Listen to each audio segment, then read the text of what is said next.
Some days felt crystal clear. Not that I got every call right, but that I was at a higher level. Mentally, everything was clear. I used the analogy of a snow globe. Some nights it felt like the snow globe had been sitting on the table for 20 minutes and I could see right through. In other nights, it was like the snow globe was shaking the entire time and I was not able to see through with the snow. So the internal question I kept asking myself is, how do I get more nights where the snow globe is settled? But the caveat is knowing that there's never going to be a perfect night and a night where everything is clear. There's always going to be imperfections. It's a human game refereed by humans. So we know that there's going to be imperfection. Hi, folks. I'm Dan Dworkis, and this is the Emergency Mind Podcast, a space where we bring together lessons from the emergency department and beyond about performance when it matters the most and applying knowledge under pressure. Our guest this episode is Tommy Short. Tommy is a former basketball official who spent 10 plus years officiating NCAA men's Division I basketball and working with the U.S. men's Olympic team. In that context, he developed a strong mindset to handle adversity and setbacks. He understands that confidence can be taught, and he describes his personal mission as helping people think better so that they can perform better. Now, Tommy is a really deep student of human behavior and performance under pressure, and I think you're really going to like this episode as we dig into concepts like the mental aspects of high-pressure decision-making, small ways to build culture in a new team, the importance of the first day effect, and, of course, doing boring things better. Oh, and snow globes. That's honestly an amazing metaphor that we'll keep coming back to during this conversation. Before we get started, a reminder, if you haven't already, to check out our book. It's called The Emergency Mind, Wiring Your Brain for Performance Under Pressure, and you can find it at emergencymind.com/book. Now, the book's not for everybody, but if you're an individual or part of a team that performs under pressure, there's a good chance it's for you. Okay, all that said, let's jump into this episode. I hope you enjoy. Tommy, welcome to the podcast, man. I'm psyched to have you on. I think folks are going to learn a ton from you and be really interested in all the stuff that we're going to dig into. So thanks for joining. Absolutely. I'm fired up. And this is something from our first conversation, I have no doubt that listeners will be able to take some stuff away. Phenomenal. So for folks that don't know you, can you start and just give like a quick overview of who you are and what your deal is? Yeah. So currently I coach executives, sales leaders, and other referees, which I'm sure we'll dive into at some point during our conversation, on all things related to performance and specifically mindset. The background to that is I spent the last 15 years as a Division I men's basketball referee, also working with our men's Olympic team. And so got to go to some pretty cool places around the country and world with that. And I often joke, as I look back on my officiating career, it was like getting a PhD in human behavior and human development. Didn't realize it at the time I was on the court, but as I reflect now, having been off the court for 2 years, everything I learned on the court 100% translates into what I do today. So, I mean, let's just start right there. So tell me more. What do you mean a PhD in human behavior and performance? Yeah. So, and a lot of people have never probably, outside of yelling at officials, have never taken the time to maybe understand what goes into that process. But for me, as I look back, how to be decisive, crucial conversations with coaches and players who are in a very emotional environment, but you have to be the calm in the storm to provide that sense of hope. How to be a great teammate. I've got 2 other partners that are in the game with me that, we're a team, and then there's 2 other teams on the court at the same time. How to develop awareness and confidence to know not only when my performance is not going the way it should, but also when my teammates are not performing to their ability. Do I have the intestinal fortitude to put my neck out on the line, put my ego aside and say, hey, Dan, you missed that last call, but so what? We need you for the next 30 minutes or so. And then finally, that last piece, confidence, is an action. It's not a feeling. So it's something that we can, like any other skill, we can develop, we can build up and bring that into the performance, regardless of what our performance is, whether it's on the basketball court, the emergency room, or a boardroom. So those were really kind of high level, all the things that I developed over the years that now serve me in my role as a coach. So, okay, hopefully if you're listening to this, you already have a good sense of why we're having this conversation today, because there's so many parallels between what Tommy's describing and what we do in a lot of the high pressure scenarios that we work in the emergency mind, right? You have to make really interesting decisions in the setting of emotionally intense, volatile, potentially even environments. And you have to do it while applying this knowledge base of how things should work to the reality of what you're seeing in front of you at a moment-to-moment basis. Very similar problem sets like that. So can we dive deeper into that? Can you drop me into that world a little bit more and put me in your shoes which I'm assuming are high tops because that's what you play basketball in, right? Drop me into those shoes in the moment on the court and take me through some of the moment to moment decisions that you're making in there. Like what's a high pressure problem set you might be facing in that environment? Dan, it might be useful if we maybe even take a step back from there and provide a little context on maybe the pre-game routine, if you will, or how we evolved into the performance. And I think that will kind of set us up for that conversation of in the moment. So no different than someone like yourself who's performing in the emergency room. As officials, we had to do a really good job of putting everything else aside as we enter the arena. So not necessarily the actual performance, but I'm talking 90 minutes to 2 hours before. So whether it's things at home, any myriad of things that could be going on in our world, how do we compartmentalize and set that aside and know that the game and my partners deserve my very best? So having a routine and a process for that, and we can certainly dive into that a little bit more, but let's go into the actual arena, if you will. So it's estimated anywhere during the course of a Division I men's basketball game, you figure anywhere from 140 to 160 possessions. Each possession, each official is probably having to make 3 to 5 decisions. So I wasn't a math major, but anywhere from 500 decisions a night, probably 400 to 500 decisions. And I'm talking everything, Dan, from is that a travel? Is that not a travel? Is that an illegal screen? Did he get fouled? Did he travel? All of that, right? So having to make those split second decisions. Piggyback on that one further step, I often tell referees now and even individuals that I coach, the thing that separates a good official from a great official is how fast you can overcome your little losses. I call them little losses. You might refer to them as something different. So a missed call. Maybe it's a conversation that didn't go well. Maybe your partner had a missed call and you didn't do a good job of having a poker face. So again, a litany of possibilities of those little losses, but how fast you can overcome those. And then what's the system you have in place so that when that happens, you can readily tap into that and you're able to now go forward with that. In your book, something that resonated with me is don't trip over things that are behind you, right? And I'm like, that's officiating. Like, don't trip over things that are behind you. So my process for reset and the acronym that I used was REF, R-E-F. So number one, recognize that having the awareness that you are not in an optimal state of performance, whether that's a missed call, again, the things I listed. So that's the R. 2 would be the engage. So engaging your physiological body with a breath. And all of this could happen within 3 to 5 seconds and you would never know I'm doing it. But this was my process. So engaging in that breath. And then F, focus, or you could even say refocus. And for me, that was 2 parts. Number one, picking a place on the court. So for me, it was always the shot clock because that was doing 2 things. Number one, it's raising my head to look up. So it's changing my state physically, the physiological state. So that's going to change everything else. And then number 2, having a statement of so what, now what? That was my process, very quick, 5 seconds that I would constantly do throughout the game, among other things, but that would help me reset within the context of the game. That's awesome.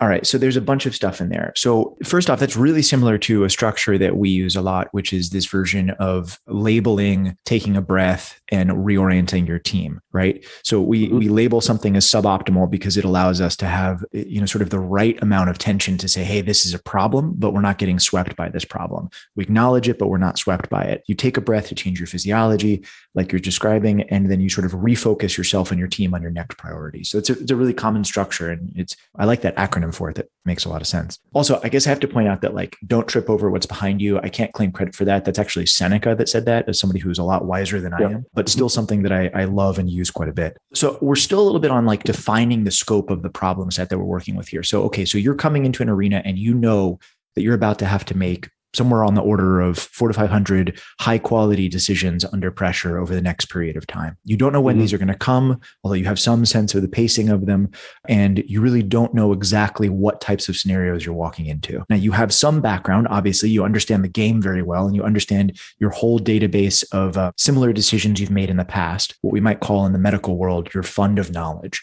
right? So that's the combination of your theory and your previous attempts at practicing that theory under pressure, all of which are sort of swirling around in your head as you do this. And you know that the decisions you're going to face that night, those 500 decisions, they might or might not be similar or different to what you've seen before. They probably exist within some scope, but you're obviously maybe going to run into scenarios that you've never actually seen or encountered before in real life. What's that moment like in the first couple minutes when you're just starting things out and you're getting that first 1 or 2 decisions under your belt for that particular game?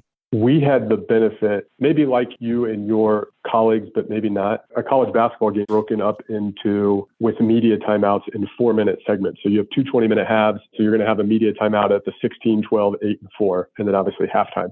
So my mindset was to chunk everything into get through the first 4, right? Like I don't need to worry about even the second possession. Let's start with a great jump ball and go right into that possession, knowing, to your point, there's a litany of things that could possibly happen. I feel confident that I'm prepared for all of them, but at the same time, there's always this one-off chance that something could happen that might not, but probably not realistic. 2 is learning, and I didn't really tap into all these things. For the longest time, I thought a really good official was just someone that got calls right. But as I matured and got older, that's table stakes. Like you have to know the rules, you have to know the mechanics of where to be, and you have to know how to communicate. That was what I thought, well, hey, that's a great official. As I matured, I realized it was the things I mentioned at the beginning of this episode with decision-making and performance and having the tough conversations and the awareness and confidence. So then telling myself, a big change for me too, Dan, was listening less to myself and talking more during the game, and using that self-talk and the self-image that I created throughout the process to know that when a tough call was going to happen, I would be ready. And to also know that every time I blow my whistle, at least half of the people in the arena are going to be upset. So knowing that going in, there's always going to be people that are upset. So why am I surprised? That's one of my favorite questions to ask other officials, and it applies to a lot, but why are you surprised? There's very few things you should be surprised about. And then the last thing I would say there is when I made the switch internally to going from I want everyone to like me to I want everyone to respect me, I had plenty of friends. I wasn't there to make friends. And it wasn't an arrogance, but a confidence in knowing that I had done the work beforehand. So when I stepped in the arena, literally and figuratively, I was as prepared as any other person, and I was ready to play free and not be worried about, oh, what happens if I miss a call? Well, what happens if I don't? But those were the sorts of conversations and things that I had to ready myself as I stepped in the arena. I'm hearing threads of mental rehearsal and performance ahead of time. And not just in the sense of I'm going to rehearse what it's going to sound like when I do X, which is obviously very important, but also I'm going to, I don't know, for lack of a better word, I'm going to boil my experience. And from it, I'm going to take out the derivative of how I think things are going to go and how I want them to go. That cycle of what we use in the Emergency Mind project of prepare, perform, recover, and evolve, right? You're running that cycle, you're doing that loop, and you're taking from it knowledge that you're going to use for your future games. But I want to focus for a second on something you said, which is that your vision of what it means to be a good ref changed and evolved over time. Can we focus more on that? Because you said at the beginning, you thought that a ref is somebody that just makes the calls right. What was it that changed your mind? And if you had to answer that now, what is it that makes a good ref now? The thing that changed my mind was hearing a sports psychologist speak several years ago, and he was talking to a group of officials, but was relaying his experience working with professional athletes. And Dan, I can remember what I was wearing. I can remember what time of day it was. I mean, it was literally one of those aha moments where I was like, I stopped and I'm like, all of this applies to officiating, but even like all this applies to life. But why don't more people do this or tap into that? And so that started me down a rabbit hole, if you will, of diving into the mind and the mental aspects of it. So that was the first part. The second part of the transition, it really got to the point, Dan, where some days, and I don't know if you ever experienced this in the emergency room, some days felt crystal clear. Not that I got every call right, but that I was cognitively, I was at a higher level. Mentally, everything was clear. I used the analogy of a snow globe. Some nights it felt like the snow globe had been sitting on the table for 20 minutes and I could see right through. In other nights, it was like the snow globe was shaking the entire time and I was not able to see through with the snow. So the internal question I kept asking myself is, how do I get more nights where the snow globe is settled? But the caveat is knowing that there's never going to be a perfect night and a night where everything is clear. There's always going to be imperfections. It's a human game refereed by humans. So we know that there's going to be imperfection. And then the last thing I'll add is, and I know you're a fan of, meditations, but there was a quote in there that really resonated with me. And it's the part, I can't recall what book specifically, but it's like, this is unfortunate that it's happened to me. And Marcus Aurelius says, no, it's fortunate that it happened to me because others will be bothered by this, but I will not be bothered. And so that was the mantra that I took into every game is like, I know things are going to go wrong, but I'm prepared and I've done the work before to fully show up and give the best version of myself. And not only myself, but also build the awareness to help my partners step up into the arena and bring their best selves forward.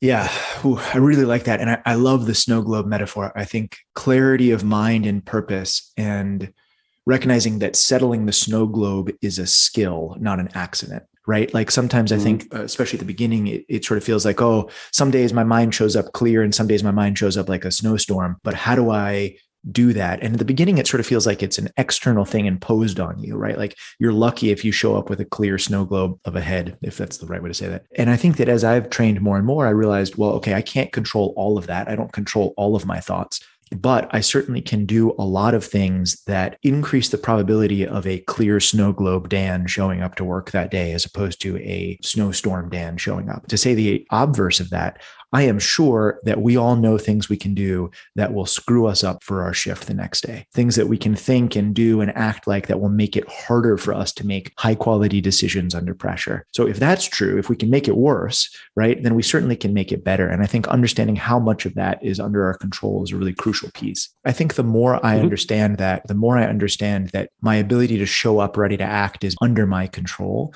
the more curious and excited I get to work on myself and to improve the systems I have in place at myself, the team, and the structural level to make that the most likely outcome, to make that calm the most likely outcome, right? To default to being calm as opposed to having it be a rare event that happens. And I think there's so much meat in that about like what we can do to make that the path of highest likelihood for everybody on our team. One of the things that you said about that that's really a similarity and something that's always struck me is starting off by saying, I know I've put the work in. I know what I'm doing. I am, the best person to fill this role today for what we have. That's a technique that I used a lot too. I think it's interesting to ask the question of like, how does that technique work if you're just starting out, right? If you're maybe younger in the game, you don't have a ton of reps in there, you're doing something you haven't actually done a ton of training for, but still you're the one that needs to step up and do it. And maybe I'll ask that question is, what did that feel like for you at the beginning of your career? There was a lot of ego beginning of my career. So that, or call it the first 2/3 or 3/4 of my career on the court, thinking that, well, two parts. One, I wasn't getting the opportunities I thought I should deserve, and thinking I had to do more in the game than was required of me. And what do I mean by that? I was similar to an emergency room is not going to have, correct me if I'm wrong, someone, a doctor in charge that's still a resident, right? There's layers and there's senior doctors. Yeah, the attending is the doc in charge. So as a younger official, call it that I would have been, the parallel would have been like a med student or a resident, having the awareness to know I was not going to be put in a situation by my supervisor that he didn't think I could handle. So having that confidence almost baked into me, for lack of a better term, to know that I don't have to be an all-star tonight. I don't have to go out and get all these miraculous calls. The better I do in my primary area of focus, that's going to help the greater good. And on the flip side, we use this in officiating too, and how it helped me as I evolved when things didn't go right, either not so much as a younger official, but as I got older, what do I control right now? And shrinking the court, if you will, to a 3-foot circle. Now, that was a literal term, but the point was, if you see something outside of your 3-foot circle, don't blow the whistle, right? So it really brings your focus closer to home, and I don't have to start worrying about what's Dan doing over here on the other side of the court, or what's Bob doing. Like I need to focus on what's right in front of me. And so many times as a younger official, I thought, well, I need to go help Dan. Well, no. Dan is the senior official. He can take care of his own. I need to really get good at my own area. I don't need to save this game in the first half by making a call halfway across the court. So by being able to ask myself as I got older, what do I control right now? Right. And my 3-foot circle was the area that I control the most. And so if it's not in that 3-foot circle, don't worry about it. But too many times, I think as performers, specifically from the officiating world, and I'll say from my coaching now, too often executives or referees think I need to go outside of my world to do A, B, and C. Well, make sure you own your 3-foot circle. And when that's nice and tight, then extend, but don't extend first and then come back in. I was trying to stay kind of 30,000 foot view with the officiating lingo, but I'm sure that can relate in your world somehow.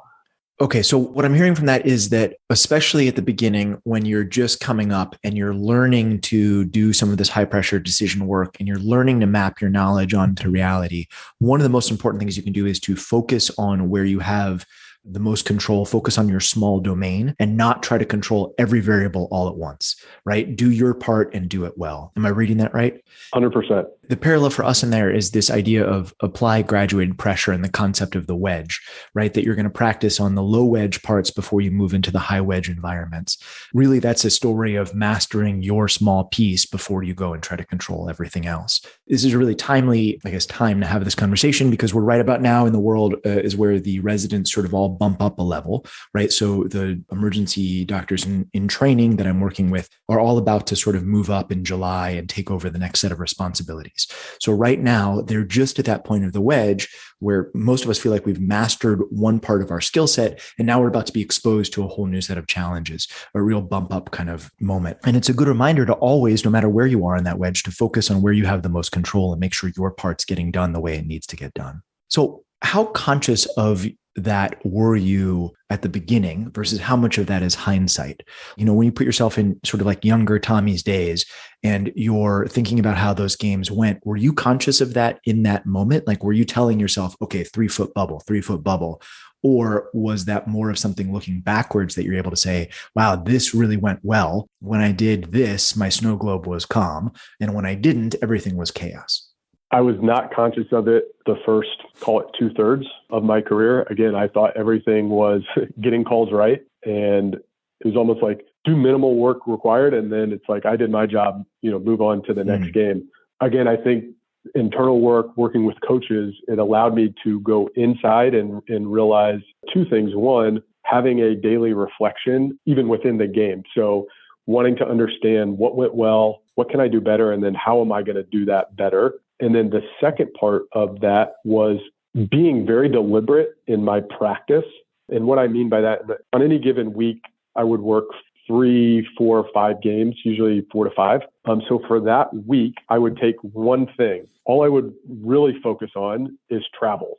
Like I could miss a guy getting elbowed in the face, but I was so locked in on I want to get really good at travel and then take an objective look back. We had a phrase, beat the tape, like the tape never lies. So when you go back and watch your tape, and I wanted to get really good at travels. And if at the end of that week, if I felt I was doing a better job and I had that mastery is another discussion. If I felt like I had evolved from Tommy the ref on Sunday versus Tommy the ref on Saturday night, okay, I've checked that off. Not that I was completely done with that, but I felt confident enough I could work on the next little intricate thing. But for a while, I was working on too many things. I want to get better at calling fouls down the lane. I want to get better at my positioning at trail. It's like your mind, we're not able to multitask. And so I was scattered all over the place. But when I got really good at having a reflection for each game and being honest and objective with myself, as if I was somebody in the stands evaluating 3 officials, there was taking my name out of it. And then the being deliberate with what I want to get better at, one thing at a time, one per week, and then have an honest evaluation. Those were the 2 parts that kind of changed the trajectory of my career. And were you generating those ideas for yourself? Were you saying, okay, Tommy, this is what I want to do today? Or is there a list that you're working off of? Or were you being mentored by a more senior official to say that? Right? Because I think we run into this problem sometimes where when we think about what we want to get better at, often it's some of the most visible pieces, right? For us, it's the critical care, the critical resuscitation, getting an airway secured, the things that are big and exciting. And it's a lot harder to identify and focus on the small, crucially important, but sometimes invisible steps, like physically my position in the room when I approach a patient in a resuscitation, my eye contact during communication in critical cases, or the speed with which I move successfully from plan A to plan B. These things aren't necessarily as exciting or as easy to focus on. And so often when I was younger, when I was coming up, I wouldn't care about those things as much as I would care about the really fun parts. I was very lucky to have an incredible set of mentors that were able to guide me and say, Dan, like, stop paying attention to this for a minute. What you really need to pay attention to is this thing that doesn't look important or hidden over here. You need to nail that. And when you nail that, then you can go back and you'll actually have a higher success rate doing the quote fun stuff. But that's hard because that requires not only mentors, but mentors that understand psychology and human behavior and sort of guiding you through all of that. But what was that like for you? I love that question. Your listeners won't be able to see, but I'm showing Dan a saying that I came up with on my wristband: do boring better. And what I mean by that is do all the boring things in your profession, in your career, that from the outside, either your colleagues who aren't doing it or someone else would be like, Dan, why are you spending time on that? When you get those kind of remarks, that's an indicator for me that I know I'm in the right place. So that's the first part. And this is a motto. I've got a personal philosophy, and then do boring better is a close second to my personal philosophy, and I carry it every day. So I know when I'm doing the boring things better, watching film. When I watch film, Dan, I watched it two ways. The first time, all I was looking at was body language, nonverbal communication. I didn't care. I wasn't watching for calls. I wasn't watching for anything. I wanted to see, how was I responding when my partners made a call? How was I interacting with coaches? Did I have my hands crossed? Was I in a confrontational stance? Where was my head? Was my head up? Did I look like I was, perception is a lot in officiating. How was I carrying my body? After I made a call, whether it was right or wrong, how did I carry myself from the place I made the call to the table? How did I stand during media timeouts? There's 2.5 minutes. I'm standing in front of 15,000 people who are just screaming by myself. What am I doing for 2.5 minutes? So the first time I watched only for the nonverbal and body language. And then the second time I would go through and look at calls. And then the third part, you asked about mentors and how did I come up with that? Part of that was them, but a mentor shared something with me that has stuck with me very much. I used to, the younger Tommy official, let's say you were a senior official and we were working a game together, or maybe even you were a mentor of mine, I would say, hey, Dan, can you give me some feedback after the game of what you think I could get better at? Well, if you really unpack that, that's a lazy question. It's not specific. And you're asking the other person to do too much. Where I changed it was, hey, Dan, I'm working on my positioning at lead today.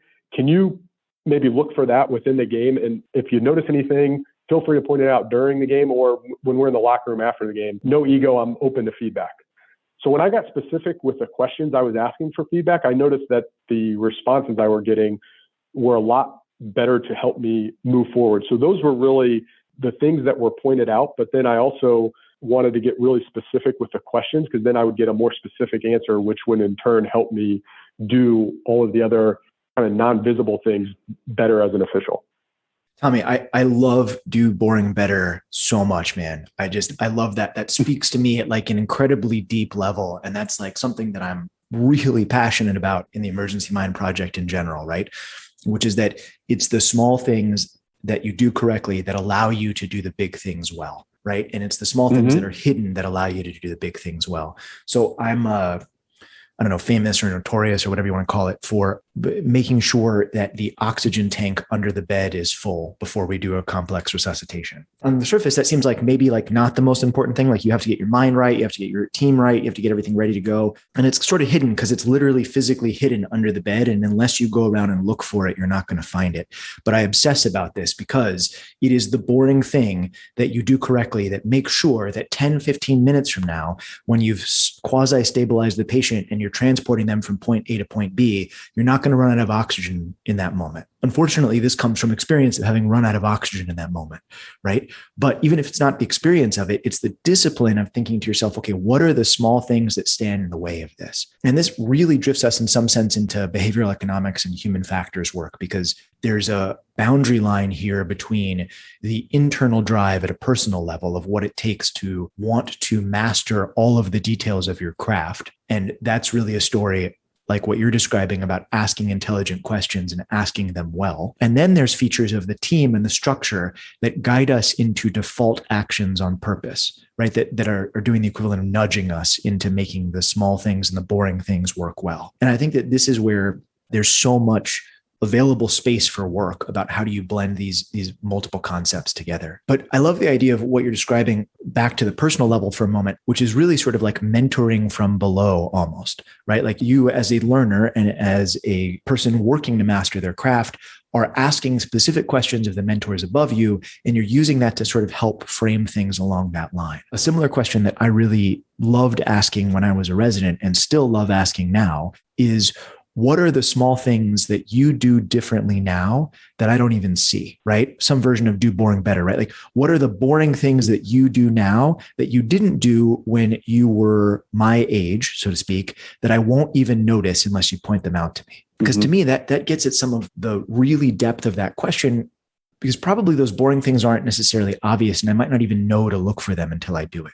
And what you'll find in there are these incredible, just absolute field of gems of things like, actually, it's the posture of your right foot that matters when you do X, Y, Z, but you'll never know it unless you actually think about it. And it also allows you a chance to tell stories about why things break and why things work under pressure. There's a ton of work by Gary Klein when you think about the book Sources of Power, or some of his other work about his incredible work on decision making, that really gets to the focus of the power of story to transmit these small ideas. And the way that we are able to do it is by telling each other stories. Hey, this one time I made a call that looked like this, or hey, this one time I resuscitated a patient and this is what happened. But what's so important is the invitation to tell that story, and asking those questions of the mentors above us is a great way to open up that space and be able to really explore like that.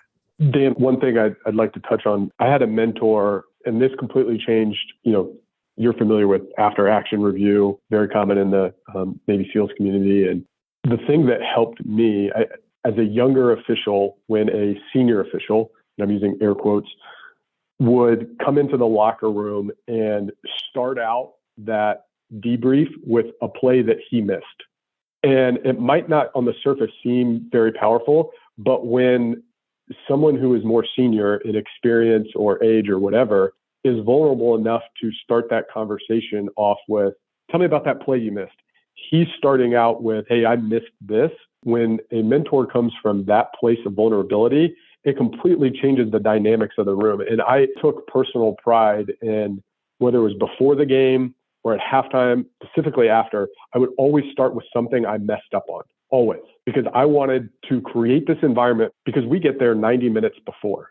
Like in your world, you might have 2 minutes before you have a trauma coming into your world. We're there in 90 minutes. So there's a lot for us to talk about and chew on and everything. But I made a point, because I had been in locker rooms before the game where nobody says anything. And it creates this tension and just uneasiness. And it's like, I've got to go on the battlefield, so to speak, for 2 hours with you. And like, this is the environment you want to create. And I knew as I got older and I took the head referee, the crew chief responsibilities, from the minute we got in the locker room, whether I liked you or not, didn't matter. I was going to put that aside. I was going to be intentional about creating an environment that showed you, tonight we're equal. I might have more experience, but when we get on the court, like, I'm depending on you to do your job. We're not going to succeed if 2 out of 3 of us do our job. So I wanted to create this environment of sharing, hey, here are some things I messed up on last game, last night, last week, or last year.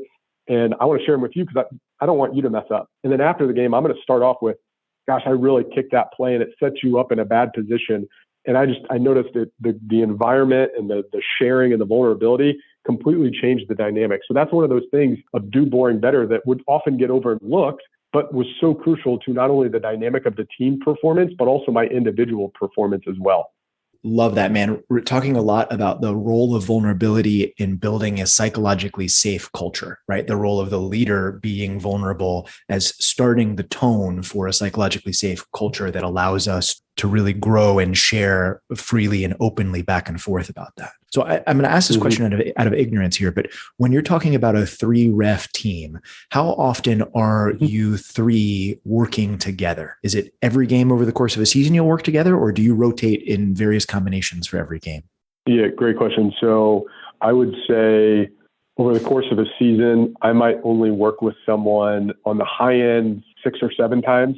And there's oftentimes my best friends I would see at the beginning of the season for our preseason meetings, and I might not work a game with them all year. Obviously talking and, crossing paths at airports across the country, but it's not like the NFL where you have the same crew night in and night out. So there's a lot of interpersonal dynamics of you getting your schedule and seeing who your two partners are and knowing we don't see eye to eye philosophically. We don't communicate the same way, but I've got to put that aside for the 2 hours we're on the court. And then there's some games where it's like, you see Dan on your schedule and it's like, hey, when are you getting into the city? And let's share a car and let's stay at the same place. So no different than in other work environments where I'm sure if you're on shift with some people, maybe not, you're like, I'll have to grin and bear it. But there's others who you genuinely want to be around. So no different than other professions.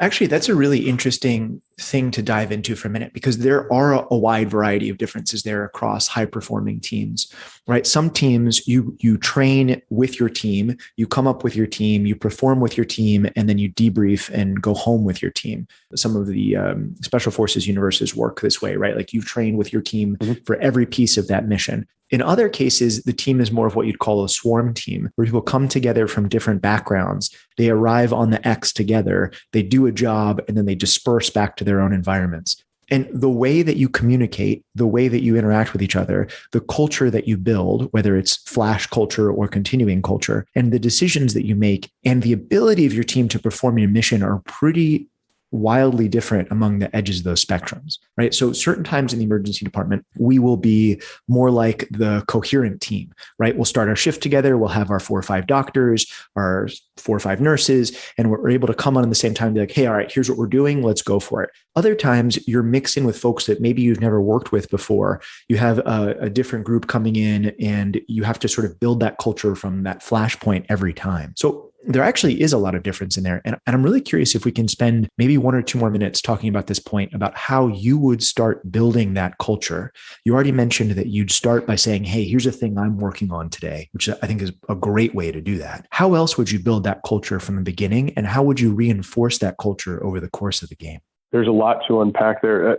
There were some officials, you could tell they had the talent, but even from conversations, like they weren't watching film, they weren't active in trying to evolve as a performer. They just kind of had the talent. They were good at, getting the calls right, but maybe they weren't a great communicator. Maybe they weren't a great partner. There's some officials who the public would never know that are really good officials from a basketball standpoint of getting the calls right. But as a partner, they're terrible. Like they don't communicate. They'll kind of leave you on an island, so to speak. They might even like hang you out to dry with a coach. As a younger official, again, back to the conscious, I wasn't aware of those little things. As a senior official, I would go out of my way during a timeout to engage with the other officials to make them feel that I cared, because I genuinely did. Like just from my upbringing, how like I'm inclusive. I want people to be on the same page. So I would go out of my way and build up their confidence in those little micro moments where they might be having an internal conversation of, oh my gosh, like what is Tommy thinking about me? What is this coach thinking about me? And my intuition, especially as I've worked on that I feel like I've got a sense of what someone's thinking in the moment of performance. So I would go over there and say, hey, look, Dan, I know you missed that call, but like you're here for a reason. Like I need you right now and you're here for a reason and you can do this job. Like let's make this the last 8 minutes great. So using those micro moments to go and encourage and then asking questions in the locker room of like, maybe I even knew how to do something, but again, to encourage and build up the other person. Hey, Dan, how have you been handling this situation? Or if we're presented with X, like, what are your thoughts on that? As opposed to getting in so-called the firefight and then trying to figure out, well, how's this person going to handle it? I felt confident that I knew how I was going to handle it, but I want to throw that out there to less experienced officials. Like, hey, how would you handle this situation? Just to get their mind thinking about some different ways to go about it. I mean, one of the themes of this conversation that I love so much is this devotion to continual improvement and this desire to constantly be a better version of who you are and to continue mastering your craft as you grow. And I'm seeing that, as you're saying this, reflected not only in your own actions as you think about watching tape and the way you watch tape and the way you make the calls, but also now in the culture that you're building around you in the team, right? Because you're pushing those questions towards folks.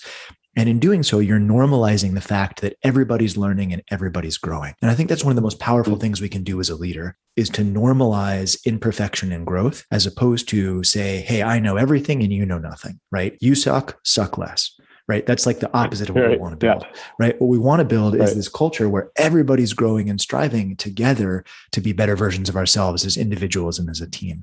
And I love hearing that reflected in what you're doing as you build that culture. Something, Dan, that comes to mind, and developed this over the last couple of years, and the other piece of my core philosophy, but treat each day like it's the first day. So for me, think back, right? Like your first day at the hospital, your first day on a date, any first day experience, like we show up different, right? Like we have this enthusiasm about ourselves. There's probably not a lot of expectations from others. So we don't put this hopefully undue pressure on ourselves. But for me to even dive into the weeds, each is capitalized for a specific reason, because those are my 4 core values. And I know that if I tap into every day to the improvement and learning piece, that I'm going to bring the best version of myself, which hopefully will kind of radiate energy. So for me, it's empathy, authenticity, childlike curiosity, and humility. So I know that if I tap into empathy and understand everyone's got going on, authenticity, I'm going to be myself. Not everyone's going to like me, and that's okay, but I'm going to be authentic. I'd rather someone not like me for who I am than like me because I'm changing my identity within the scope of it. The childlike curiosity, it probably comes from myself as a young kid, but asking questions, always asking questions, right? Give you kudos to chapter in your book, question your questions.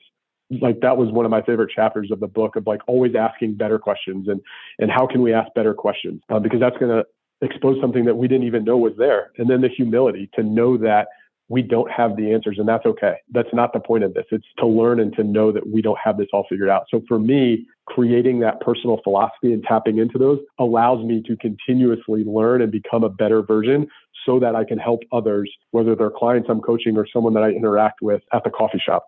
Love it, man. Tommy, this has been amazing. And as we draw towards a close here, which I regret because I'm enjoying this conversation so much, I want to offer you a space to issue a challenge to everybody listening to this. Is there anything that you want them to try differently tomorrow, whether they're on shift or off shift that day, anything you want them to experiment with and something you want them to come away from this conversation with from that regard? I've really been over in personal journaling and just where I am in my journey right now. I'm being very deliberate in how I show up, how I am being in the moment. Oftentimes, that is, again, one of the boring things. People overlook how they show up, how that can change a room, how that can change a conversation. So not what are you doing, not what you want to achieve, but how are you being? How are you acting in the moment, from nonverbal and verbal? What languages? So my challenge to people is how you show up matters. In whatever room you're in, how you show up matters, because it might be one thing that you say or how you carry yourself in that situation that someone else says, okay, if he can act like that under pressure, why can't I? Or if he can carry himself like that when things are going haywire, why not me? My challenge to people is be aware in how you show up and how your being is there, because we're never going to consistently outperform our self-image. So changing that and how you show up and how you talk to yourself, those are the things that make a difference. And that's my challenge to your listeners. Wow. Just dropping a gem like that on the way out. We're never going to consistently outperform our self-image. Wow. I love that, man. That's great. That deserves some thought. Tommy, thank you so much for joining the podcast, man. I learned a ton from this. It is absolutely an honor to have you on board. I appreciate you having me, Dan. Thank you. All right, folks, that brings us to the end of this episode. I hope you learned something and I hope you enjoyed. As always on this podcast, our goal is to dive deep into what it takes to perform under pressure. Nothing that we discuss here should be construed as medical advice, and all of the opinions that we discuss are our own and are not necessarily representative of any organization with which we were affiliated or for whom we work. If you want to go even deeper and get more involved, don't forget to check out our book. It's called The Emergency Mind, Wiring Your Brain for Performance Under Pressure, and you can find it at emergencymind.com/book. All right. Good luck out there.